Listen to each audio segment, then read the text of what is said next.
안녕하세요. 반갑습니다. 유수아입니다. 네, 오늘도 여러분들의 숙면을 돕기 위해서 으스스한 괴담 라디오로 돌아오게 되었습니다. 오늘 먼저 첫 번째로 알아볼 사건은요, 서울 UFO 격추 미수 사건입니다. 이 언뜻 봤을 때 서울 그리고 UFO 이 두 단어는 정말 안 어울리는 단어인 것 같은데, 도대체 어떤 일이 있었던 것인지 한번 같이 알아보는 시간 가져보도록 하겠습니다. 서울 UFO 격추 미수 사건입니다. 1976년에 일어난 일이고요. 10월 14일에 일어났다. 발생 장소는 서울입니다. 유형, 경계 및 격추 실패 또는 오인 사격이라고 합니다. 그렇기 때문에 실제로 격추를 하기 위해서 시도했던 사건인 것을 알 수가 있습니다. 관할 구역은 수도경비사령부입니다. 여기가 지금은 이제 수도방위사령부, 줄여서 수방사라고 하는 곳인데, 이거의 전신 같은 곳이겠죠. 이로 인한 영향은 민간인 1명 사망, 그리고 31명 부상, 김포공항 관제사 1명이 해임된 사건입니다. 그렇기 때문에 지금부터 어떤 사건이었는지 같이 알아보는 시간 가져보죠. 개요 1976년 10월 14일 오후 6시에서 8시 사이 서울특별시 강북 일대에서 있었던 미확인 비행물체 근접 조우 사건입니다. 해당 비행물체가 청와대 상공에 진입했기 때문에 청와대 UFO 사건이라고도 불립니다. 특이한 것은 대한민국 국군이 비행물체의 격추를 시도했다는 점입니다. 비록 미수에 그쳤지만 로스앤젤레스 전투와 같이 UFO 근접 조우에 무력을 사용한 사례로 남아 있습니다. 이게 지금은 사실 그럴 일이 거의 없는데, 옛날에는 뭐만 하면은 UFO다, UFO 발견, UFO 특집 막 이래가지고 신문이고 TV고 정말 많이 나왔어요. 그렇기 때문에 이 시즌에서 UFO를 봤다, 아니면 뭐 사진이 찍혔다, 뭐 그런 것들은 사실 상당히 흔한 일인데, 요거의 문제는 실제로 국가의 한 군대에서 격추를 위해서 시도를 했다는 점이 문제가 되는 거고, 다른 일련의 UFO 목격 사건들과는 차별점이 있는 점이라고 할 수 있겠습니다. 어떤 시기였는지 한번 알아보도록 하겠습니다. 사건의 경과. 76년 10월 14일 저녁 어스름이 질 무렵이었습니다. 시민들은 서울 상공을 수놓은 10여 개의 괴 비행체를 발견하게 됐습니다. 해당 물체는 조명처럼 밝은 빛을 내고 있었으며 일정한 속도로 반원형의 대열을 맞추어서 천천히 남하하고 있었습니다. 그러니까 서울을 기준으로 했을 때 북에서 남쪽으로 천천히 뭔가 빛 같은 것이 내려오는 게 보였다는 거죠. 근데 하나 두 개 정도의 빛이면은 그냥 비행기인가 보다 라고 생각할 수 있는데, 이 위에 있는 이 상상도처럼 뭔가 편대 비행을 하는 것처럼 한 줄로 쭉 줄을 서서 천천히 남하하는 게 보였던 겁니다. 거대한 한 개의 비행물체에 밝았기도 했고, 혹은 누구는 북한에서 내려보낸 전투기 편대라고 생각했습니다. 당시 MBC의 라디오 젊음을 가득히를 진행했던 이수만이 실시간으로 이 UFO 제보를 받고 라디오 대사로 이 사실을 알렸다고 하는 증언도 있지만, 자료의 손실 때문에 정확한 사실 확인은 어려운 상태입니다. 해당 비행물체는 일단 약 1시간에서 2시간 정도 서울 상공에 떠 있었던 것으로 추정되고 있습니다. 17시 30분 오후 5시 반경 서울 상공 P73C, 여기가 이제 비행금지 구역이라고 합니다. 이쪽 구역으로 어떤 미확인 비행물체가 진입을 하게 됐습니다. 그래서 대한민국 국군이 즉각 121.5MHz 그리고 125.3MHz를 통해서 두 차례의 경고 방송을 실시하는 등 비상 대응 태세에 들어가게 됐습니다. 이 앞서 말한 두 주파수는 민항기 공용 비상 주파수, 그리고 서울시 비행제한구역 관제 주파수라고 합니다. 그렇기 때문에 어떤 확인되지 않은 그 비행 물체에게 우리가 할 수 있는 선에서는 다 경고를 한 거예요. 여기는 오면 안 되는 곳입니다. 비행기 돌리세요. 이렇게 다 말을 한 거죠. 당시에는 76년 당시에는 서울시의 P73구역, 이 비행금지 구역을 비행하기 위해서는 대단히 까다로운 단계를 거쳐야만 했습니다.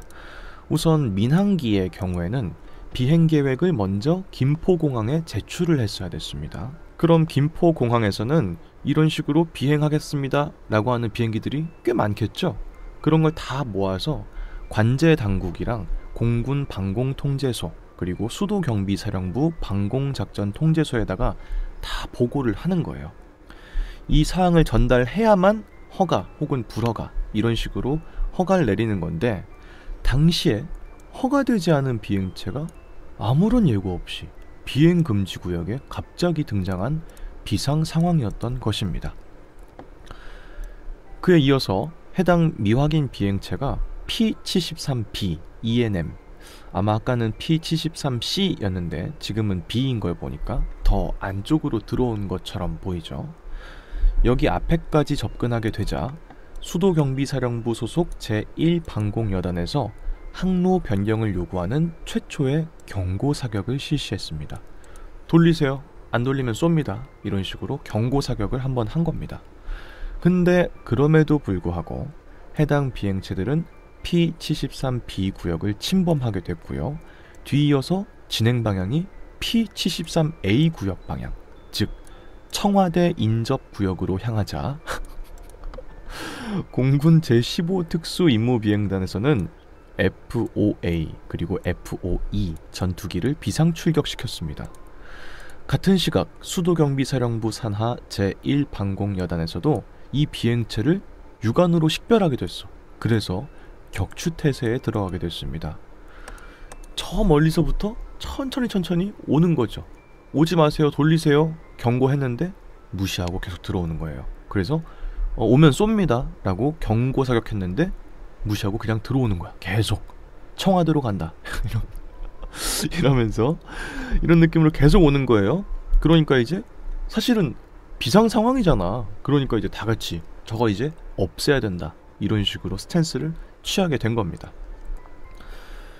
그래서 저녁 18시 15분쯤 KM-167A3 20mm 발칸포로 추정되는 대공포가 사격을 하게 되었고요.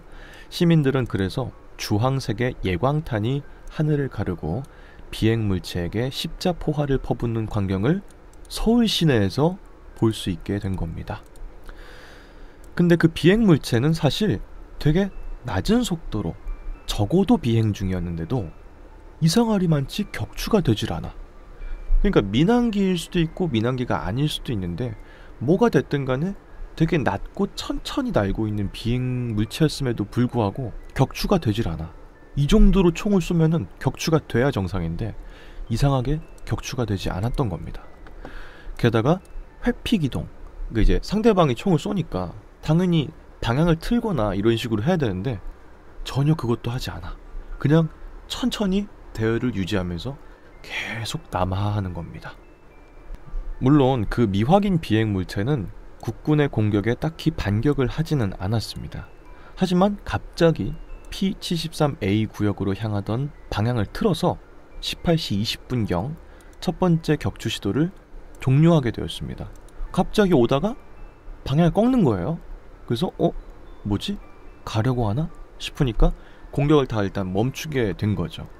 근데 그로부터 한 17분 정도 뒤에 18시 37분경 갑자기 그 비행체가 다시 선회해서 다시 청와대로 가는 거야. 왜 자꾸 청와대로 가는 걸까? 왠진 모르겠어요. 하여튼간에 이렇게 된 거 청와대로 돌진한다 이러면서 청와대로 계속 오는 거죠.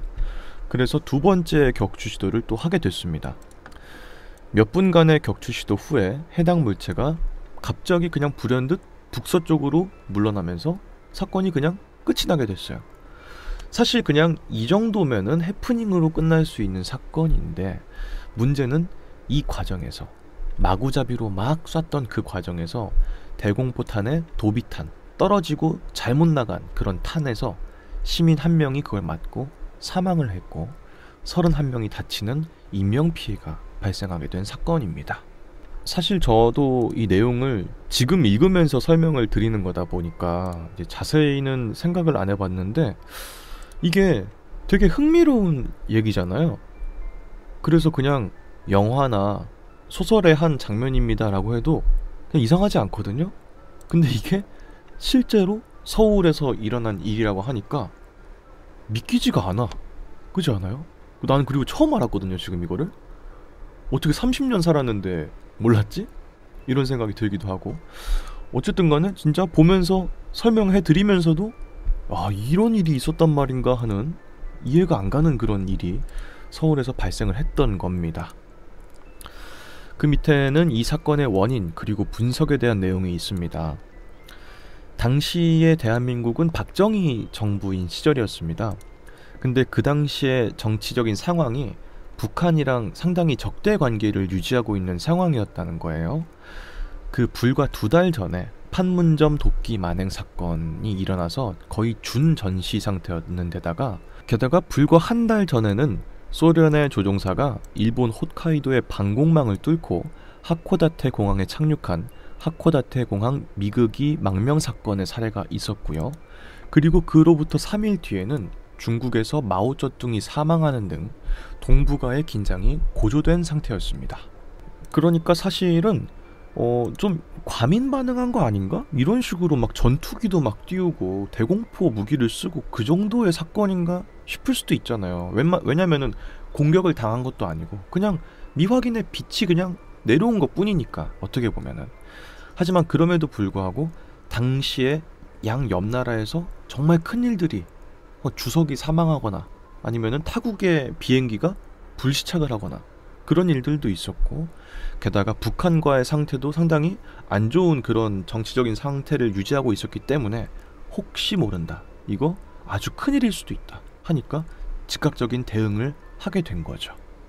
근데 해당 미확인 비행 물체가 뭐 진짜 UFO인지 아니면은 민항기인지는 알 수가 없지만 그 UFO 문제랑은 상관이 없이 그 당일날에 노스웨스트의 민항기가 P-73B 이 비행 금지 구역을 침범할 뻔한 적도 있던 것으로 보입니다. 미 의회 기밀 해제 자료에서는 당시 서울 출항 관제의 감청 기록을 작성한 자료가 발견되게 됐는데 P-73C를 비행 중이었던 노스웨스트의 민항기의 방위를 P-73B 방향으로 잘못 유도를 시킨 적이 있었다는 거예요. 그래서 언뜻 봤을 때 민항기가 사실 UFO가 아닐까? 라는 생각을 할 수가 있잖아. 왜냐면 당일날에 너무 비슷한 사건이 2번이나 일어나는 게 이상하니까. 근데 국방부의 대응 자료 그리고 당시에 민항기를 잘못 이렇게 인도했던 서울 출항 관제와의 교신 기록을 봤을 때 대응 시간에 차이가 나는 것이 발견됩니다. 밑에를 보면은 시간대별의 대응 상황표라고 적혀 있습니다. 첫 번째 위의 표는 국군이 대응했던 시간대별 상황 같은 게 적혀 있는 거고요. 그 밑에 있는 표는 노스웨스트 902편 민항기 그리고 서울 출항 관제가 서로 교신을 나눈 내용입니다. 하나하나 좀 볼게요. 먼저 국군의 대응입니다. 5시 반 P-73C 구역 내에 미확인 비행 물체가 발견이 되게 됐습니다. 그래서 수십 분간 2차례의 경고 방송을 시행했어요. 이때가 비행 금지 구역에 어떤 게 온다는 게 처음 관측된 시간대가 5시 반이다. 근데 비슷하게 이 노스웨스트 902편이 우리나라의 비행 금지 구역에 온 시간이 적혀 있습니다. 이때가 6시 6분. 그러니까 한 40분 정도의 차이가 나는 거죠. 게다가 아까 제가 말씀드렸지만 그 UFO라고 보이는 그 물체도 이렇게 오다가 한번 꺾었어. 그러다가 다시 왔다가 다시 사라진 거란 말이에요. 그러니까 중간에 한번 꺾는 지점이 있잖아요. 근데 이때가 보면은 18시 20분으로 국군은 기록을 하고 있다는 겁니다. 근데 노스웨스트 902편과 서울 출항 관제가 나눈 얘기를 보면은 아까 18시 6분에 이어서 18시 7분 1분밖에 차이가 안 납니다. 이때 좌선회하세요 했다가 아니에요 우회전하세요 라고 바꾼 게 차이가 1분밖에 안 나.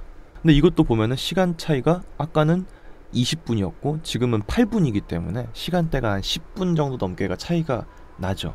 그렇기 때문에 같은 사건으로 보기는 어렵다. 다만 유사한 사건이 당일날에 일어나긴 했다는 거네요.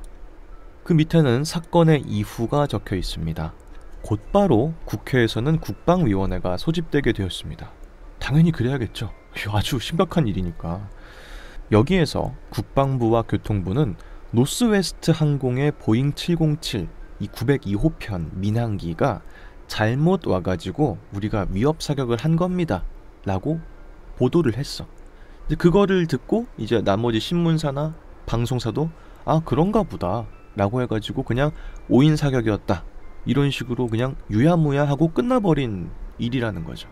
그런데 문제는 무엇이냐, 석연찮은 점이 남아있잖아. 첫 번째로는 그냥 민항기였으면은 이렇게 편대 비행을 할 리가 없어. 하나 두 개 정도의 빛이 관측될 수는 있겠지만 이런 식으로 여러 개의 빛이 일제히 천천히 남아하는 거 이해할 수가 없죠.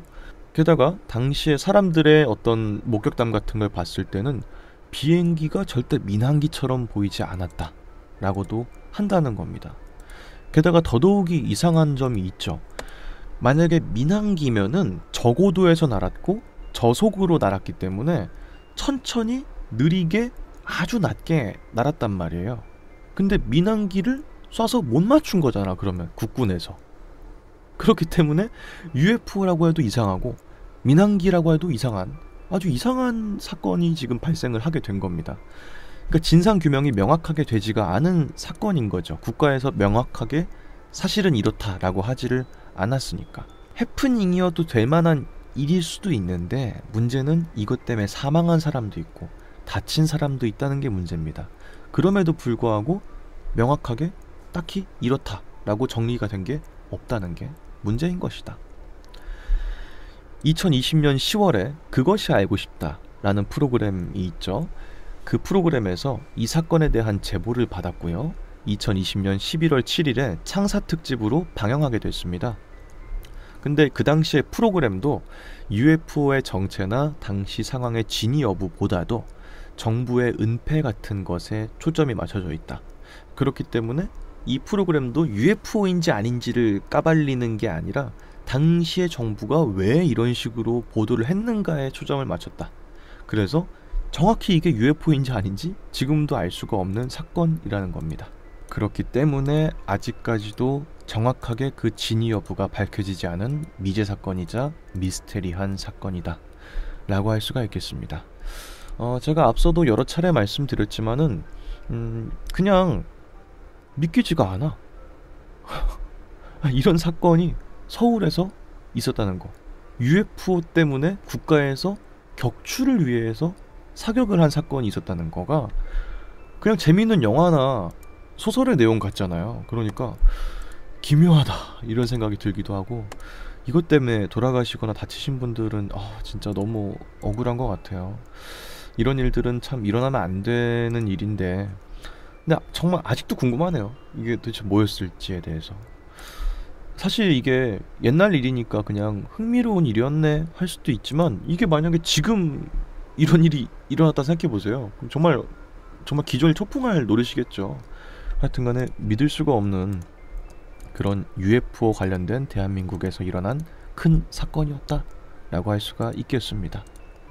다음입니다. 이거는 한겨레 신문에 올라와 있는 한 기사인데요. 광합성이 필요 없는 심해 암흑산소 발견, 생명의 기원까지 흔든다 라는 내용의 기사입니다.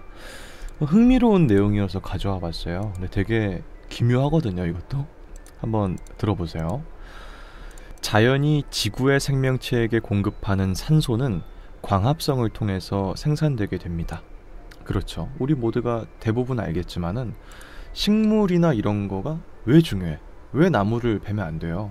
식물들이 광합성을 하는데 이산화탄소는 빨아들이고 산소를 만드니까 광합성이 그래서 중요한 거고, 그러니까 이제 지구가 자연이 보호가 되어야 되는 그런 거잖아요. 육상 식물과 바다의 식물성 플랑크톤, 조류가 공기 중에 이산화탄소를 흡수한 뒤 햇빛을 이용해서 물과 반응시켜서 산소와 포도당을 만듭니다. 우리가 알고 있는 한 빛이 없는 곳에서는 산소가 만들어지기가 어렵습니다. 근데 이 상식에 반대되는 현상이 발견되게 됐습니다. 햇빛이 닿지 않는 심해에서 산소가 만들어지고 있다는 연구 결과가 나온 거예요. 스코틀랜드의 해양과학협회의 앤드루 스위트먼 교수가 이끄는 국제연구진은 태평양 심해에서 살아있는 유기체가 아니라 금속 덩어리에서 산소가 생성되는 것을 발견해서 이거를 최근 국제학술지인 네이처에 발표를 하게 됐습니다. 연구진이 암흑산소라고 이름을 붙인 이 금속은 햇빛 대신에 전기를 에너지원으로 산소를 만듭니다. 그렇기 때문에 살아있는 유기체가 아닌데 산소를 만들 수 있는 그런 물질이 발견되게 된 겁니다. 이번 발견은 하와이와 멕시코 사이에 있는 6,400km에 걸쳐 있는 심해 평원지대 클라리온 클리퍼튼 구역에서 이루어졌습니다. 여기는 아주 깊은 수역이기 때문에 수심이 4,000m에 이릅니다. 이 심해 평원지대에는 바다의 검은 황금이라고 불리는 망간 단계가 널리 분포가 되어 있는 게 특징이었습니다. 이 망간 단계는 이렇게 생겼어요. 이제 한 2cm에서 8cm 정도 되는 이런 작은 돌인데 해저 퇴적물이 수백만 년간 화학 반응을 거치면서 형성된 물질이라는 거죠. 이름은 망간 단계이지만 망간뿐만이 아니라 코발트, 니켈, 구리, 리튬 같은 산업적 가치가 높은 금속이 다수 포함되어 있는 물질입니다. 근데 심해 평원지대, 아까 말씀드렸던 그 클라리온 클리퍼튼 구역에는 211억 톤의 망간 단계가 분포되어 있습니다. 그리고 단계에 포함되어 있는 그 주요 금속들, 아까 코발트, 니켈, 구리 이런 것들은 전 세계 육지에 매장되어 있는 양보다 훨씬 많은 것으로 보입니다. 이게 다 전기차 배터리나 태양 전지에 들어가는 물질들이기 때문에 사실상 거의 석유나 이런 거나 다름없는 노다지의 땅인 거죠. 그렇기 때문에 연구진들이 이쪽 지역을 더 유심하게 살펴보고 있었던 거는 크게 이상한 일이 아니다. 근데 문제는 여기서 발생합니다. 연구진이 이렇게 산소가 만들어지는 것을 발견한 게 2013년이었습니다. 당시 심해저 광물 채굴이 해양 생물의 다양성에 미칠 영향 평가를 위해서 탐사에 나선 과학자들은 작은 선박을 해저에 가라앉힌 다음에 퇴적물 속으로 센서를 밀어 넣어서 산소 수치의 변화를 측정했습니다. 그러니까 이제 이걸 캐면은 너무 큰 이득이 되는 거니까 만약에 이걸 캐게 됐을 때 여파가 있을 수도 있잖아. 안 좋은 일이 주변 해양 생물한테 있을 수 있으니까 혹시 산소나 이런 것들에 좀 영향을 미쳐서 이 해양 생태계를 파괴할 수도 있지 않을까?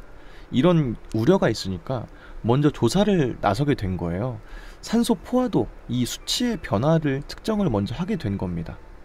일단은 우리가 익히 아는 것처럼 해저 깊숙한 곳에서도 생명체는 살고 있단 말이에요. 근데 생명체가 살기 위해선 산소가 꼭 필요하잖아. 근데 어떻게 공급이 되느냐? 일단 일반적으로는 바다 표면에서 해류를 따라서 심해로 운반되게 됩니다. 산소가. 그걸 기반으로 해저 밑에 깊은 곳에서도 생명체가 살고 있는 거예요. 근데 연구진은 그렇기 때문에 심해 동물들이 산소를 흡입하니까 산소의 수치가 떨어지겠다, 이런 생각을 했어. 당연히 밑으로 갈수록 희박한 게 당연한 거잖아. 근데 정반대로 산소의 수치가 증가하는 것을 확인하게 된 겁니다. 오히려 바다의 표면보다 산소 수치가 더 높았다. 이걸 딱 봤을 때 처음에는 센서가 망가졌나 보다. 이상하잖아, 말이 안 되니까. 그래가지고 합리적인 추론이죠. 센서가 이상하네, 산소가 높아지는 게 말이 안 되지, 이런 생각을 했지만 몇 번을 계속 반복해도 같은 결과가 나오는 걸 알게 됐습니다. 8년 후인 2021년에 다시 한번 측정을 또 해봤는데 수치가 여전히 더 높은 것으로 확인이 됐습니다. 근데 이게 망간 단계가 없는 다른 심해에서는 없었던 현상이기 때문에 이게 당연히 오류라고 생각했던 거죠. 연구진은 이 이상 현상의 원인이 망간 단계에 있지 않을까? 라고 생각을 해서 일련의 실험을 하게 됐어요.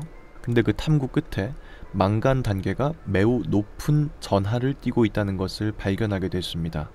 이는 이 전기를 이용해서 염분을 띠고 있는 바닷물을 수소와 산소로 전기 분해할 수 있다는 것을 뜻합니다. 바닷물에서 전기 분해가 일어나기 위해서는 AA 배터리에 해당하는 1.5V의 전압만 있으면 됩니다. 근데 연구진은 망간 단계에서 최대 0.96V의 전압을 확인했다. 인공적으로 만든 전압만큼의 거의 전압을 유지하고 있는 걸 확인하게 된 거죠. 게다가 이게 직류 연결처럼 망간 단계가 쭉 이어져 있는 상태잖아. 그러면은 상당히 많은 전압이 발생할 수 있다는 것까지도 알게 된 겁니다.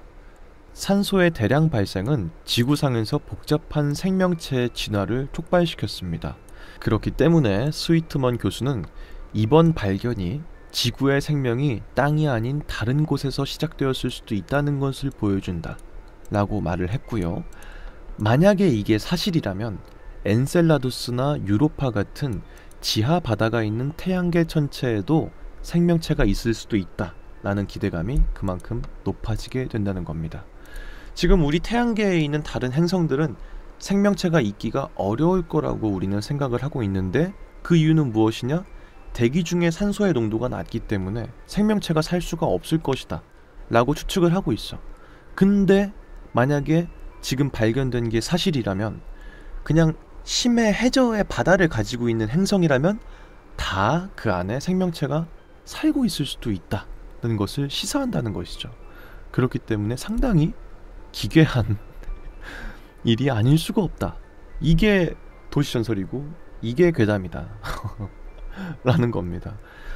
제가 여태까지 도시전설 같은 걸 많이 보면서 되게 약간 너무 과몰입하네 뭐 이런 식으로 생각하신 분들도 꽤 있을 것 같은데, 근데 우리가 알고 있는 상식 같은 것들도 그냥 기록되어 오고 전승되어 왔던 걸 기반으로 그냥 우리가 계속 그렇다고 믿고 있는 것일 뿐인 거지, 이런 식으로 뒤늦게라도 새로운 사실이 발견되면 우리가 믿어왔던 그런 개념들이 그냥 송두리째 흔들릴 수도 있는 거예요. 그렇기 때문에 제가 항상 과몰입해서 말씀을 드리는 거고, 참 잘 됐으면 좋겠다는 생각이 들기도 합니다. 다른 행성에서 생명체가 이렇게 발견되는 거 되게 흥미로운 이벤트잖아요. 저는 과학자가 아니니까 과학자인 분들은 아마 굉장히 심각한 일일 수도 있겠지만, 하여튼간에 이게 단순한 해프닝이 아니라 다른 행성에도 생명체가 있는 그런 신호였으면 좋겠다 라는 생각을 저는 이견합니다. 그게 이제 문과의 시선이다 라고 말씀을 드릴 수가 있겠습니다.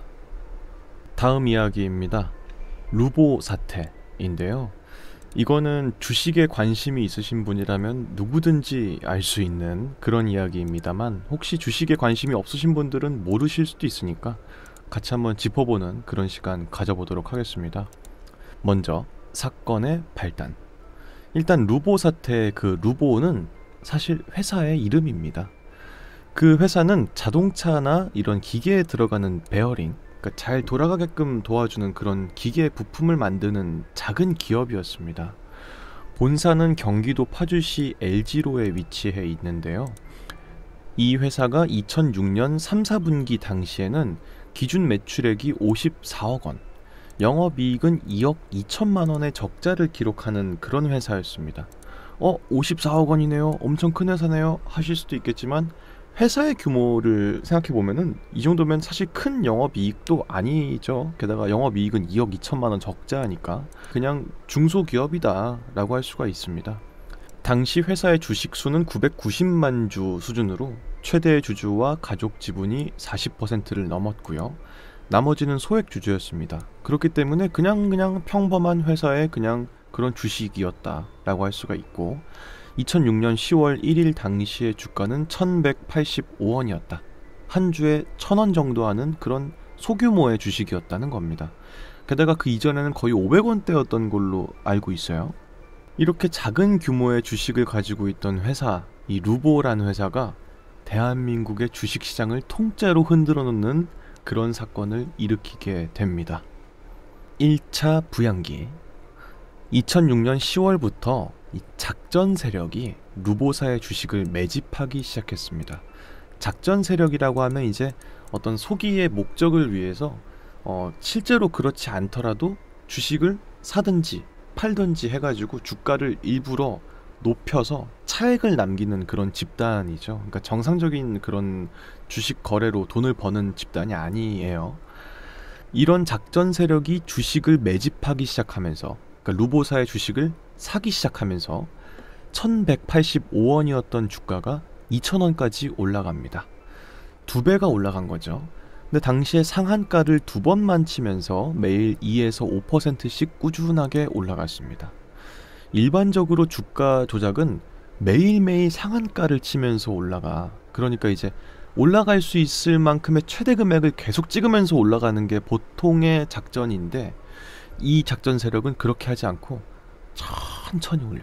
천천히 매일매일 조금씩 2%, 5% 이렇게 아주 은밀하게 올라가니까 이게 작전인지 아닌지를 몰랐던 거야. 하지만 한국 거래소에서는 이때부터도 수상한 조짐을 느꼈어요. 왜냐면 주가가 아무리 1000원짜리 주가라고 해도 2배가 올라서 2000원이 된 건 맞잖아. 그 이상하잖아 뭔가. 그러니까 야 너네 뭐 하고 있냐 요즘에? 이런 식으로 조회 공시를 여러 번 요구했는데, 루보는 당시에 저희 회사는 뭐 주가가 오를 만한 뭐 하는 게 없는데요?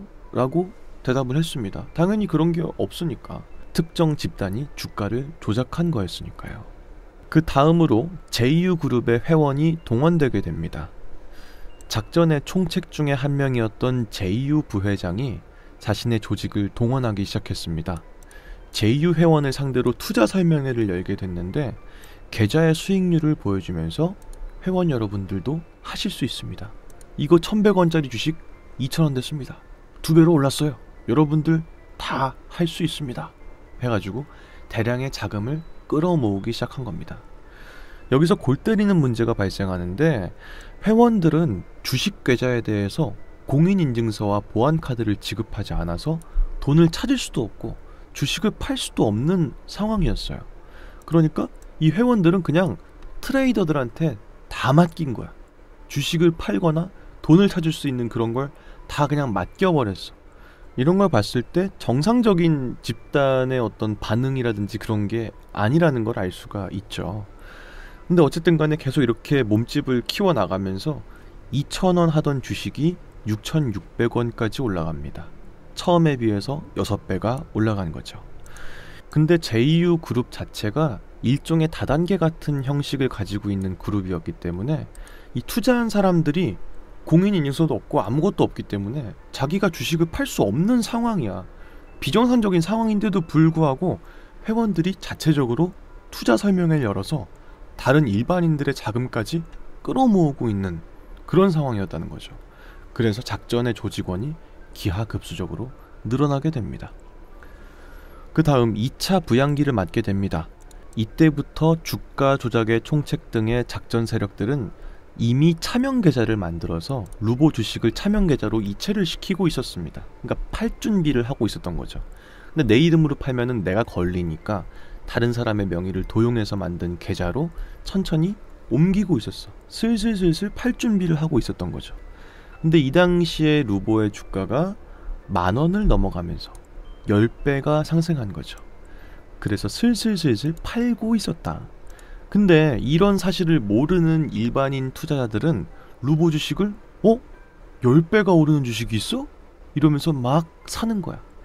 파는 사람들은 이제 처분하는 용도로 파는 건데, 사는 사람들은 그걸 모르고 막 사게 된 거죠. 그러다 보니까 3월 23일에는 주가가 25,000원까지 25배가 올라가게 됩니다.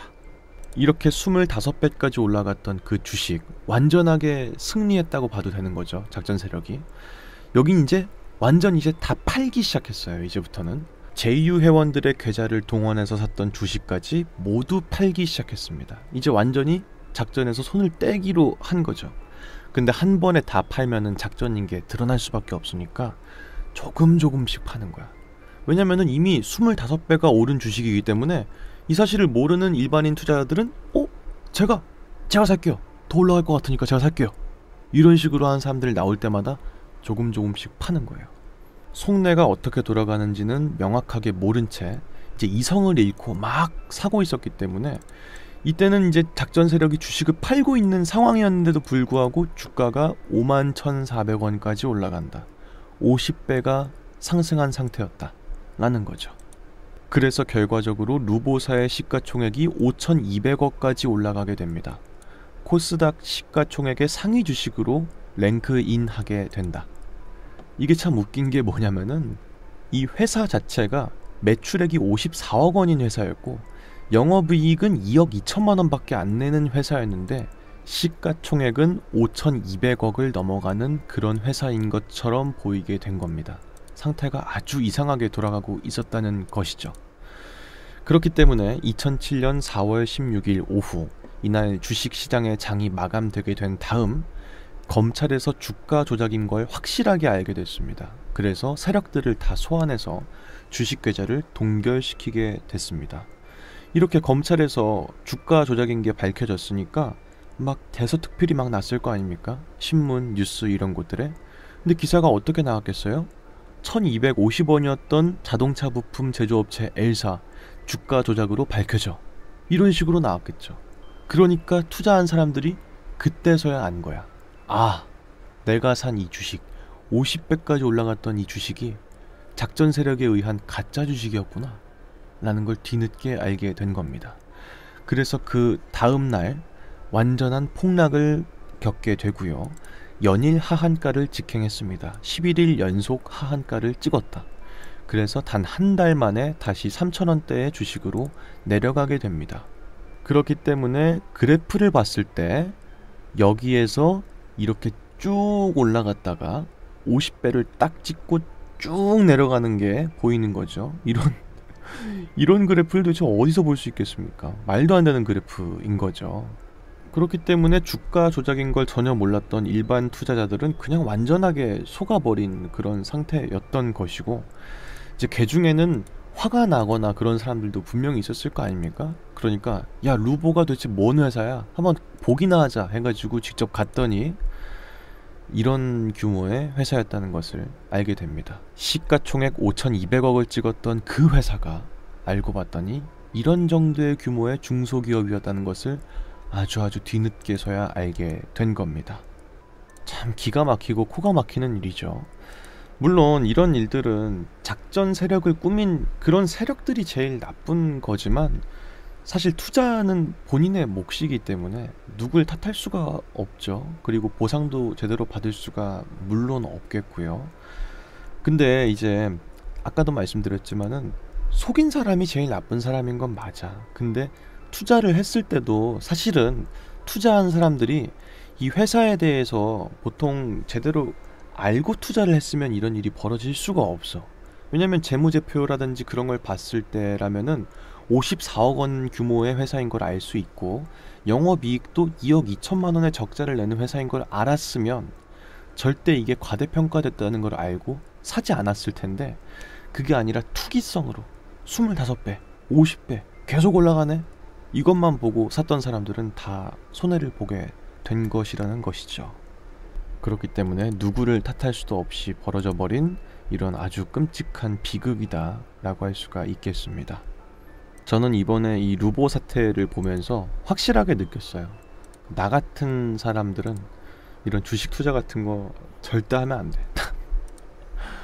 물론 이제 투자의 기본은 그 회사의 방향성, 미래 지향성, 비전 이런 것들을 보고 투자를 하는 거고, 그렇기 때문에 이런 투기성 투자는 잘못된 게 맞긴 하지만 나 같은 사람들은 그런 거 분간 못해. 그러니까 잘 알아보고 해야 되겠다라는 교훈을 모든 사람들에게 뼈에다가 각인을 시킨 그런 아주 큰 사건이었다. 우리나라에서 있었던 대규모의 주가 조작 사건이었다 라는 겁니다. 다음 이야기입니다. 노스웨스트 항공 305편 공중 납치 사건입니다. 아까 처음에도 노스웨스트 민항기가 나왔었는데 오늘 노스웨스트 많이 나오네요. 한번 알아보겠습니다. 1971년 당시에 있었던 사건이고요. 하이제킹, 이제 비행기를 납치한 사건이죠. 동시에 인질극이기도 합니다. 기종은 보잉 727-100기이고요. 노스웨스트 항공의 비행기였습니다. 탑승 인원은 승객이 36명, 승무원은 6명이었습니다만 탑승객 42명이 전원 생존한 사건입니다. 하지만 범인은 행방불명되었다. 어떤 사건이었는지 지금부터 천천히 알아보죠. 노스웨스트 항공의 305편 공중 납치 사건, 혹은 댄 쿠퍼 사건이라고도 불리는 이 사건은 1971년 11월 24일 미국에서 발생한 항공기 납치 사건입니다. 그리고 현재까지 범인이 밝혀지지 않은 미제 사건이다. 미국에서는 여러 매체를 통해서 수없이 회자될 정도로 손꼽히는 하이제킹 사건이고요. 범인이 썼다고 잘못 알려진 DB 쿠퍼라는 이름도 천재적인 완전 범죄의 범죄자를 뜻하는 말로 쓰인다는 겁니다. 그러니까 이제 원래 범인의 이름은 댄 쿠퍼인데 당시에 비행기에 탑승했던 승객 중에서 DB 쿠퍼라고 하는 이름이 똑같은 사람이 있었던 거예요. 근데 처음에 이제 이 일이 일어난 다음에 완전 특종이니까 사건이 막 신문사라든지 이런 데 다 퍼졌을 거 아닙니까? 그때 잘못 나간 거야, 이름이. DB 쿠퍼가 범인이라고 합니다. 이런 식으로. 그때가 잘못 알려진 이름인데도 불구하고 너무 임팩트가 큰 사건이었기 때문에 DB 쿠퍼로 불린다. 그러면서 동시에 미국에서는 어떤 흔적을 남기지 않은 완전 범죄가 일어나면은 야, 너 뭐야? DB 쿠퍼야 뭐야? 이런 식으로 아주 대명사같이 쓰이는 이름이 됐다는 것이죠. 이제 어떤 사건이었는지 지금부터 한번 알아보도록 하겠습니다. 1971년 11월 24일 포틀랜드 국제공항에서 한 남자가 댄 쿠퍼라는 이름으로 시애틀 다코마 국제공항행 편도 티켓을 끊게 됐습니다. 해당 비행기는 보잉 727-100 기종의 노스웨스트 항공 305편이었고요. 당시에 36명의 승객과 6명의 승무원이 탑승한 비행기였습니다. 이 범인이었던 쿠퍼는 비행기의 맨 마지막 줄 가운데 좌석에 앉아 있었고요. 그의 옆에는 아무도 앉지 않은 상태였다.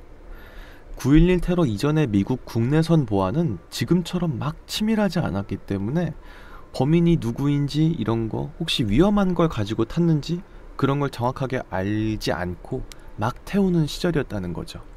그렇게 범인이 비행기에 탑승을 했고요. 비행기가 떠가지고 운항 고도에 이르게 되자 쿠퍼는 당시 스튜디오스였던 플로렌스 스네퍼란 사람에게 메모를 건넸어요. 자, 이거 한번 읽어보세요. 이런 식으로. 근데 처음에 스튜디오스가 이 쪽지를 보내는 쿠퍼를 보면서 아, 자기 전화번호 적어가지고 주는 건가? 아, 재수없게 이런 식으로 해가지고 처음에는 거절했다는 거죠. 근데 쿠퍼가 당황했겠지, 굉장히. 이걸 읽어야 계획이 시작되는 건데 자꾸 거절하니까. 그래서 자꾸 안 읽으니까 아, 그러지 말고 한번 보세요. 읽어보세요 한번, 이런 식으로 해가지고 강제로 줬다는 거죠. 그때 이제 읽게 됐는데 그 메모의 내용은 쿠퍼의 전화번호가 아니고 자기가 폭탄을 가지고 있으니까 내 지시를 따르라 라는 걸 알게 됐다는 거죠. 쿠퍼는 그래서 스튜디오스를 자기 옆에 앉힙니다. 그리고 자기 서류 가방을 딱 열어 보이는 거예요. 근데 그 안에 다이너마이트 막대가 여러 개 있는 게 보이는 겁니다. 그러니까 이제부터는 이 항공기는 내가 납치한다 라는 걸 스튜디오스한테 알리게 된 겁니다. 쿠퍼는 스튜디오스한테 거래가 가능한 미국 돈으로 20만 달러를 달라 라고 요청을 했습니다. 이거를 작은 배낭에 담아서 오후 5시까지 준비해달라고 스튜디오스한테 전달을 하게 됐고요. 여기에 추가로 앞으로 매는 낙하산 2개, 그리고 뒤로 매는 낙하산 2개를 요구했습니다. 연료 탱크 차량도 대기시킬 것을 지시했습니다. 쿠퍼의 요구사항을 전달받은 스튜디오스는 기장에게 비행기가 납치되었다는 걸 알렸고요. 기장도 관제탑한테 이 사실을 알리게 되었습니다.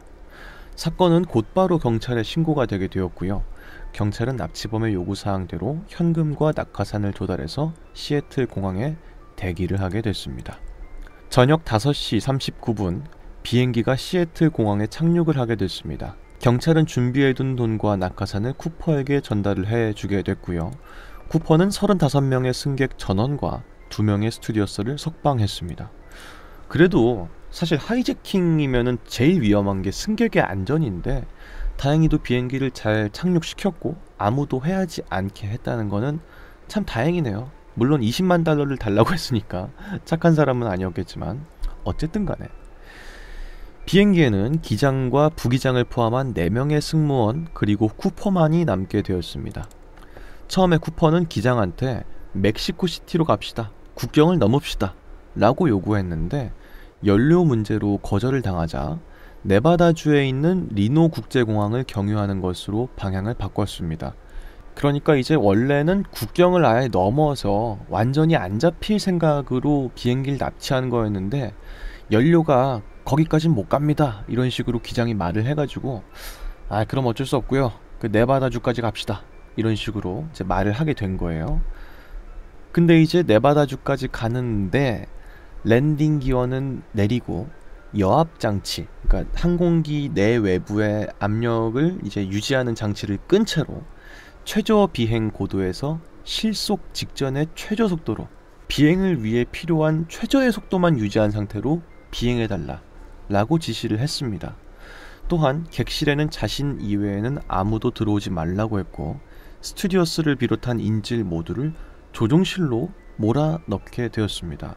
그러니까 이제 쿠퍼 혼자만 이 여객기에 이제 승객들이 앉는 자리에 남게 됐고 나머진 다 비행기 조종 칸으로 사람들을 몰아넣은 거죠. 근데 요구한 사항들이 뭐냐? 제일 낮게 날아달라. 그리고 제일 천천히 날아달라. 라고 하는 게 이상하지? 그리고 심지어는 요구했던 사항 중에는 낙하산이 있으니까 아무리 봐도 이 사람이 뛰어내릴 생각으로 말한 것 같다는 생각이 들죠. 일단은 쿠퍼는 마치 멕시코로 장거리 도주를 하는 것처럼 이야기를 했지만 이때부터는 이미 경찰과 승무원들은 쿠퍼의 요구사항을 듣고 그가 비행기 후미 쪽에 있는 계단을 통해서 공중에서 뛰어내릴 거라고 예상을 했습니다. 누가 봐도 뛰어내릴 거란 생각이 들죠. 후미의 계단은 객실 뒤쪽에 지상으로 바로 내릴 수 있게 만들어진 계단인데 당시에 보잉 727기랑 DC-9기 같은 초창기의 제트 여객기 중에서 일부에만 달린 문이었습니다. 비행기가 다시 이륙하고 얼마 지나지 않은 저녁 8시쯤 승무원들은 갑자기 객실 기압이 급격하게 낮아진 것을 발견했고 마치 누가 문을 연 것처럼 기압이 낮아진 걸 알게 된 겁니다. 8시 15분경에는 꼬리 날개가 이상하게 좀 들리는 것 같은 느낌이 들었다는 거죠. 그래서 이들은 그때서야 이 사람 진짜 뛰어내렸구나 라고 생각을 하게 됐다는 겁니다. 비행기가 리노 공항에 도착하자마자 경찰이 기내로 들이닥쳤는데 예상대로 쿠퍼와 돈가방 그리고 낙하산 한 쌍은 사라진 뒤였습니다. 당연히 후미 계단으로 향하는 문이 열려있는 상태였고요. 기내에서는 쿠퍼의 것으로 보이는 담배꽁초와 넥타이가 발견되었고 뛰어내리기 전에 긴장되죠. 담배 한 대 피고 내려야지. 넥타이도 풀어헤친 것으로 보아서 많이 긴장한 것처럼 보이죠. 두 쌍의 낙하산 가운데 한 쌍은 기내에 그대로 놓인 상태로 낙하산 한 쌍이 없어진 상태로 이제 텅텅 비어있는 비행기만 발견하게 됐다는 겁니다. 이제 밑에는 지도가 있는데요. 이제 여기 시애틀 타코마 국제공항 여기가 출발한 곳이고요. 이제 원래는 저 아래에 있는 멕시코에 가려고 했는데 멕시코까지는 좀 무리다 라고 해서 바꾼 목적지가 리노타회 국제공항 여기입니다. 이렇게 쭉 가는 길목으로 가는 거였어 계획은. 근데 이제 여기 빨간 점 보이죠? 이쯤에서 뛰어내린 걸로 예상이 된다는 거죠. 웃으면 안 되는데 왜 이렇게 웃기지? 어쨌든 그래요. 되게 심각한 사건이죠. 이날 새벽부터 미국 역사상 최대의 수색작전이 벌어지게 됩니다. 경찰은 승무원들의 진술을 토대로 예상 낙하 지점을 추측하게 됐는데 오리건주의 포틀랜드 북동쪽에 있는 기퍼드 핀숍 국유림 지대가 가장 유력했습니다. 왜냐면은 뛰어내린 그 시점이나 타이밍 이런 게 대충 예상이 되니까 거기서 아무리 멀어져 봤자 이 인근 어딘가 하겠죠. 근데 이제 유력하게 꼽혔던 후보지가 이제 국유림 지대, 숲이 많이 울창한 지대였다는 겁니다. 그래서 곧 숲에서 도시로 이어지는 주요 도로에 바리케이드를 다 설치한 겁니다. 비행기가 지나간 항로를 따라서 헬리콥터를 동원한 항공수색도 펼쳐지게 됐고요. 루이스 강의 바닥을 뒤지기 위해서 잠수정까지 동원했지만 쿠퍼는 물론이고 돈이나 낙하산도 발견되지가 않았습니다. 이렇게 미국 역사상 최대 규모의 수사를 진행하고 있는데도 전혀 발견되지가 않으니까 경찰은 이 사람 뛰어내렸는데 잘못 뛰어가지고 죽은 거 아닌가? 이런 생각을 하게 됐다는 거죠. 왜냐면은 쿠퍼가 뛰어내린 곳이 숲이 울창한 산림지대였고, 게다가 그때 시기가 11월 말이었기 때문에 굉장히 추운 시기였다.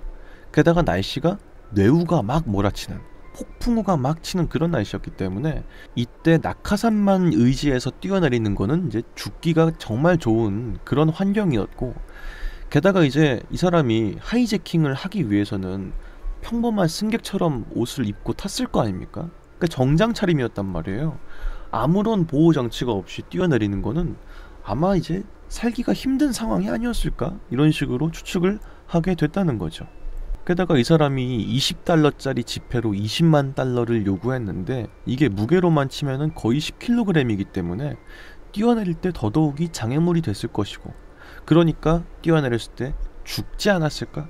혹은 잘 뛰어내렸다고 해도 잘못 내리거나 혹은 잘 내렸다고 해도 살기가 아주 힘든 상황이었을 것이다 라고 추측을 하게 된 겁니다. 어찌됐든 간에 수색은 결실 없이 종료를 하게 됐고요. 쿠퍼를 두고는 이제 세간의 소문만 무성한 상태로 미제 사건이 되게 됐습니다. 그런데 그러던 중 8년 정도 지난 1980년 2월 쿠퍼의 예상 낙하 지점에서 60km 남짓 떨어진 컬럼비아 강 어귀 티나바라는 곳에서 8세 소년 브라이언 잉글램이 있었는데, 그 조그만한 친구가 캠핑을 하다가 이게 뭐지? 하면서 봤는데 진흙 속에 돈다발이 묻혀있는 걸 발견했어. 그래서 경찰에 바로 접수가 됐고요. 경찰은 지폐의 일련 번호를 대조했는데 그 돈다발이 여태까지 발견되지 않았던, 쿠퍼가 가져갔던 돈의 일부였던 5,800달러였던 게 밝혀지게 됩니다. 그때부터 이제 이 사람 살아있었구나 라는 생각을 일단은 하게 됐죠. 나중에 찾아갈 목적으로 돈을 이제 묻어둔 게 아닌가? 이제 이런 생각을 다들 하게 된 겁니다. 그랬기 때문에 경찰들은 뒤늦게라도 그 컬럼비아 강 유역을 다 조사를 하게 됐는데 다른 증거물은 더 이상 발견되지 않았다. 근데 일반적으로 봤을 때 이제 강가의 그 유역 인근에서 발견됐기 때문에 이거 그냥 그 사람은 옛날에 죽었는데 돈이 뒤늦게 이제 발견된 게 이제 아닐까? 이런 생각이 들 수 있잖아요. 근데 이제 이런 가설은 사실 불가능한 게, 사건이 발생하고 2년 뒤에, 그러니까 74년 정도쯤에 국가에서 컬럼비아 강의 정비 사업을 했어. 그러니까 하안 지형이 다 바뀌었단 말이에요. 강의 유역이 좀 바뀐 거야. 그러니까 돈이 만약에 처음에 이 사람이 잘못 뛰어내렸을 그 당시에 묻혔다면은 발견될 수가 없어. 8년 뒤에 발견된 거니까. 그렇기 때문에 유역이 바뀐 다음에 돈이 발견된 게 맞다. 그러니까 아마도 살아있었을 것으로 추정이 된다 라는 겁니다. 게다가 발견 당시에 돈다발을 묶고 있던 끈이 있었는데 이게 거의 녹슬지 않은 상태였어. 그렇기 때문에 최근까지도 그 돈다발을 다시 묶고 풀었고 했던 거라는 게 보인다는 거죠. 더더욱이 그러니까 최근까지도 그 돈을 유용했던 것으로 보인다는 겁니다.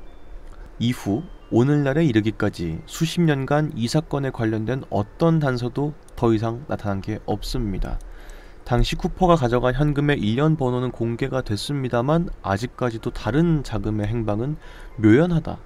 이 사람이 20만 달러를 가져갔으면은 어딘가에서 썼을 법도 한데 전혀 그게 드러나지가 않는 사건이라는 거죠. 따라서 이 사건은 52년이 지난 지금까지도 계속해서 미국의 미제 사건으로 남아있다는 겁니다. 근데 이제 이게 사실은 비행기를 납치하고 자기가 이제 요구했던 돈을 들고 낙하산만 맨 채로 뛰어내리는 그런 게 이게 뭐 대수인가 싶은데, 왜냐면 우린 드라마나 영화에서 많이 봤으니까. 사실 근데 이게 70년대에 있었던 일이고 이전에는 애초에 비행기를 막 타고 다닐 수 있는 그런 시기도 아니었어. 그러니까 아주 전대미문에 아예 없었던 종류의 사건이었다는 거예요, 이게. 그리고 이 사건을 계기로 영화나 드라마가 많이 만들어진 거기 때문에 우리는 그 원류를 보니까 별로 감흥이 없는 것일 뿐, 그 당시에는 굉장히 센세이셔널한 사건이었다는 겁니다. 진짜 읽으면서 드는 생각이지만, 야, 이 사람 진짜 낭만 있다 이런 생각이 듭니다. 전례 없는 사건이었고, 아무리 돈을 가지고 이제 뛰어내리는 생각을 한다고 해도 이전엔 이런 사건이 아예 없었기 때문에 처음 고안해낸 사람이라는 거잖아요. 그러니까 정말 대단한 상남자가 아닌가 하는 생각이 들고, 물론 이런 일은 벌어지면 안 되죠. 그렇지만 다행히도 인명사고는 있지 않았기 때문에 그냥 흥미로운 사건이기도 하다는 생각이 들고, 이미 애당초에 이 사건을 일으켰을 때 당시 나이가 40대 중반 정도로 추측이 되는데, 지금 사건으로부터 거의 50년이 지났기 때문에 지금은 아마 사망하지 않았을까? 혹은 살아 계신다고 하더라도 잡아도 큰 이제 유의미한 그런 게 없는 그런 사건이 되어버렸다는 겁니다. 하지만 어쨌든 간에 미디어나 이런 것들에 길이길이 큰 임팩트를 남긴 그런 사건이었다는 거는 변하지 않는 사실이죠. 그래서 마지막까지 재밌게 흥미롭게 알아본 사건이었습니다.